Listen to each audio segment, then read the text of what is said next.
sa tešíme tomu, že sme sa tu dnes zišli, aby sme si pripomenuli Medzinárodný deň Rómov, ktorý každoročne prípada na 8. apríla. Takéto podujatie sme doposiaľ neorganizovali, tak sme sa do toho dnes pustili. Je to zatiaľ len taká prvá lastovička. Ináč povedané, skúšame, ako to bude mať medzi ľuďmi odozvu. V každom prípade máme za to, že je dôležité organizovať podujatia takéhoto typu. Je treba povedať, že spolunažívanie medzi jednotlivými skupinami obyvateľstva v rámci spoločnosti nikdy nebolo celkom ideálne. Bolo tomu tak v dávnej minulosti a nie je tomu inak ani dnes. História Rómov bola vždy divoká. V roku 1941 boli zriadené pracovné útvary pre asociálov, do ktorých boli zaradení aj cigáni bez pracovného pomeru. Taký tábor bol aj v Dubnici nad Váhom. V roku 1944 bol premenovaný na zaisťovací tábor, v ktorom boli celé rómske rodiny. V roku 1958 bol vydaný zákon o trvalom usídlení kočujúcich a polokočujúcich osôb, podľa ktorého sa zamedzil pohyb tej časti rómskeho obyvateľstva, ktorá dovtedy kočovala. Na základe tohto zákona im pobrali kone a kolesa od vozov. Rómovia nemali nárok na vlastnú etnickú existenciu, nesmeli zakladať rómske folklórne súbory, športové kluby, nesmela vychádzať žiadna rómska tlač. Štátna politika presadzovala od polovice 70. rokov projekt znižovania vysokého podielu nezdravej populácie, na základe ktorého boli výrazne finančne zvýhodnené ženy, ktoré súhlasili so sterilizáciou. V súčasnosti, po novembri 1989, sa v živote Rómov mnohé zmenilo. Vznikla prvá politická strana Rómska občianska iniciatíva.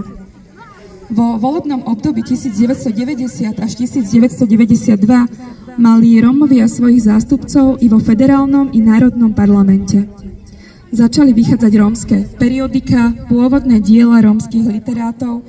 V roku 1991 vzniklo dokonca profesionálne rómske divadlo Ramatan. Ponovembrové zmeny majú pre život Rómov aj iný rozmer. Je ním vysoká nezamestnanosť, strata sociálnych istôt, v chudobných rómskych osadách vzrasta bieda, s pocitom beznádeje a neschopnosti riešiť vlastné existenčné problémy narasta alkoholizmus, kriminalita, vyhrocujú sa vzťahy medzi Rómami a majoritným obyvateľstvom. Vláda Slovenskej republiky prijala 9. apríla 1991 zásady prístupu k Rómom, čím ich zrovnoprávnila s ostatnými etnickými minoritami žijúcimi v Slovenskej republike a zaručila im podporu v rozvoji vlastnej kultúry v oblasti školstva a vzdelávania. V súčasnosti sú Rómovia druhou najpočetnejšou menšinou na Slovensku. Máte nádhernú kultúru a hudbu. Veľa slávnych rómskych umelcov, napríklad Jozef Fečo, mladý maliar, Jan Horvát básnik, Eva Danišová spisovateľka. Rómske kapely, cigánsky diabli alebo speváčky ako Viera Bila, Jan Bendik, Bagárová, Vanessa Šarkoziová alebo Sabrosa Kuli, či Kajkoš alebo Milan Tancoš alebo Slávo. Mladá Vanessa Horáková, ktorá sa stala zo dňa na deň hviezdou, a tu v Bánovciach máme talentovaného speváka Kotlár Band Lukáška. Taktiež na Slovensku máme veľa rómskych súborov, ako sú Romano Gilo, Kesaj Čave a mnoho ďalších. Dnes vám vystúpia Kotlár Band a Gypsy Čokoládky. Dúfam, že sa vám tu dnes bude páčiť a máme pre vás pripravené aj malé občerstvenie. Medzinárodný deň Rómov pripomína myšlienky a hodnoty, ktoré sú dôležité pre nás všetkých. Problémy, s ktorými zápasia Rómovia, nie sú izolované, pretože dnešná spoločnosť je prepojenou nádobou, v ktorej by malo záležať na každom človeku, na každom príbehu. A v ňom máme všetci rovnaký cieľ a túžbu žiť v rovnosti a dôstojnosti. Prajem vám krásny deň Rómov a príjemnú zábavu.